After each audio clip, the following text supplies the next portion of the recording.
Good morning and welcome to Vlogmas Day 11. So today I want to talk about a cookbook that I got. But before that, I wanted to clarify something based on something that someone said to me the other day. After I did the video about the beautiful shoes, I was telling somebody that I work with about it. And she doesn't watch my channel. She doesn't even watch YouTube. But she was like, well, why would you spend that much on shoes? Aren't you like the cheap woman or something? And I'm like, yes, I am. So I don't want to do too much of a deep dive on frugality, but this is what I want to speak to. I want to speak to that. So, and this is basically what I told her. First of all, they were on sale. Second of all, I allow myself a couple times a year, like Christmas, my birthday, if some sale is outrageously good, to buy things that are more expensive, things that I wouldn't buy every day. And the reason I got those shoes is I have a friend's wedding coming up in the summer. They're actually already married, but they had to postpone the reception because of COVID. So they're going to do a party in the summer. I'm either going to make myself an outfit or buy myself an outfit to go with those shoes because they're so beautiful, and it's going to be a dressy event, and I'm really looking forward to it.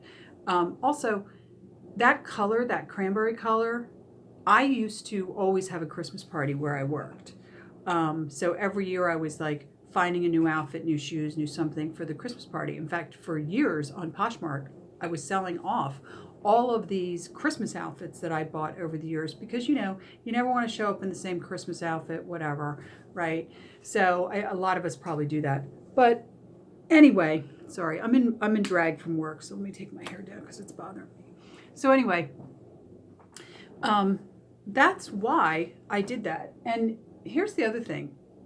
I will spend more on something that's on sale and is still considered fairly expensive because I know that the quality is there. A case in point will be I have a set of Le Creuset pots. For any of you who know, Le Creuset is that enamel, the enamel ware, cooking ware from France. It's super expensive. It's that bright orange. I've had them for 25 years. The majority of that set I've had for 25 years. A couple of years ago, I was at a Ross and I saw for like $129, they had the roaster pan. I knew that roaster pan normally, like at William and Sonoma, would have been $300. So I grabbed it. And yeah, was that an extravagant buy? I'm sure. To a lot of people, they're like, why would you spend so much on a pan? All right, I bought that pan like 10 years ago. These things last forever. If you've ever used Le Creuset, the stuff lasts forever. You can put it in the fridge. You can put it in the stove. You can cook on top of the stove with it. You can turn the stove off and put a lid on it, and your food will continue to cook because it's cast iron covered in enamel. It's built to last. So I have no regrets about buying it. But anyway, that's what I wanted to say. I just wanted to say that, if something's quality, it's actually in a way cheaper to buy it when it's on sale if it's something you know will last. Hopefully my great niece will inherit those shoes. She's already got big feet, so I think that she'll probably be able to wear my shoes. So I'll make sure that she inherits all my shoes. So anyway, let's talk about this book. So, whoops. Oh, and here's another money saving tip. Okay, so this book, I have been looking at this book for I think about 2 years actually. It really intrigued me, but on Amazon, this book is it's like $25 on Amazon, and I was just like, I can't spend $25 on a cookbook, right? So I put it on an Amazon wish list, and Amazon does that thing where if you like something and it goes on sale, they send you the email. Well, this week, or no, actually it was last week, they sent me an email that this book, that there was a used copy. So I went and looked at it. And you can see it was a library copy, and that's fine. I don't care. Love libraries. I hope that the money went to the library.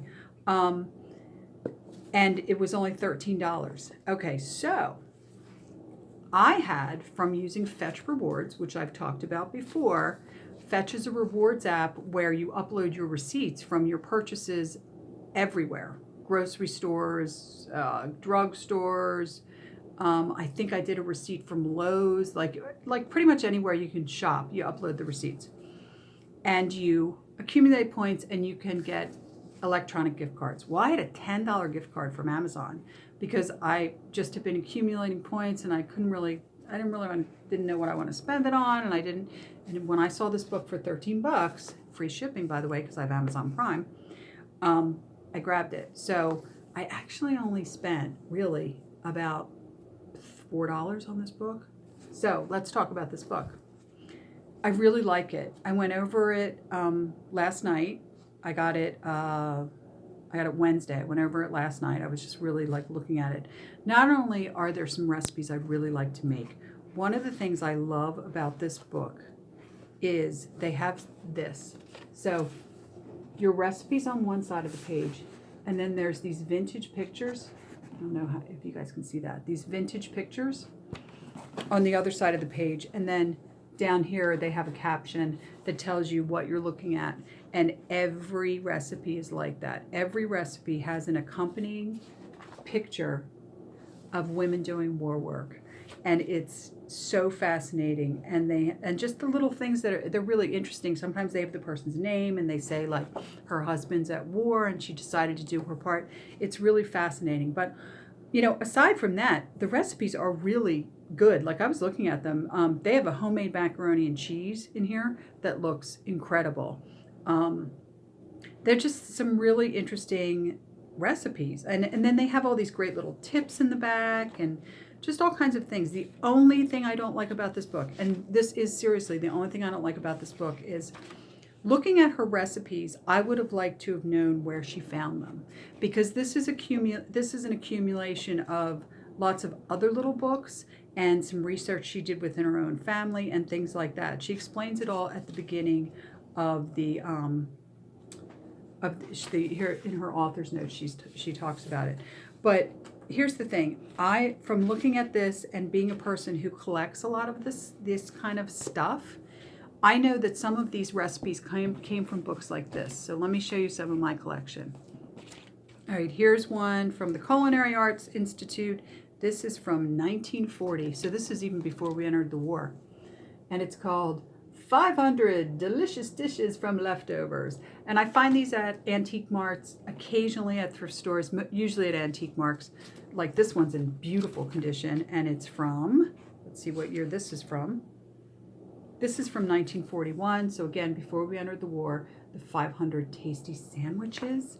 Now this came from a family member, and this is one of my prized possessions. This is from 1942. So we would have officially entered the war, and it is the ABCs of canning.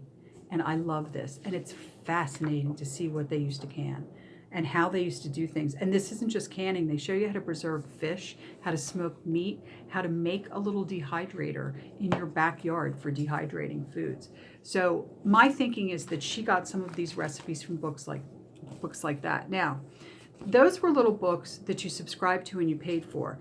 I also have some of these, and these are free. These probably would have been given out by the organization. Like I'm trying to see, like this thing's front, it's called the Banana Salad Bazaar. And this is from the Fruit Distributors Dispatch Company. It's probably free.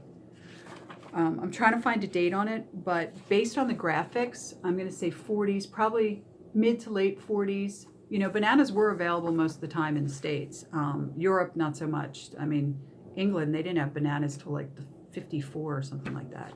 And then I also have something like this. This was absolutely free. I'm sure you wrote in and you got this. I always loved the title, the new reducing diet from Domino Sugar. And this is, again, I think this is 49. Yeah. So anyway, that's my review of this book. I'm going to try some recipes. I'll cook them up for you guys, and I'll let you know what I think. And until then, be happy, be cheerful. I think we're coming to the end of this horrible COVID crisis with the vaccines coming in. So until then, hang in there. I'll see you tomorrow for Vlogmas Day 12.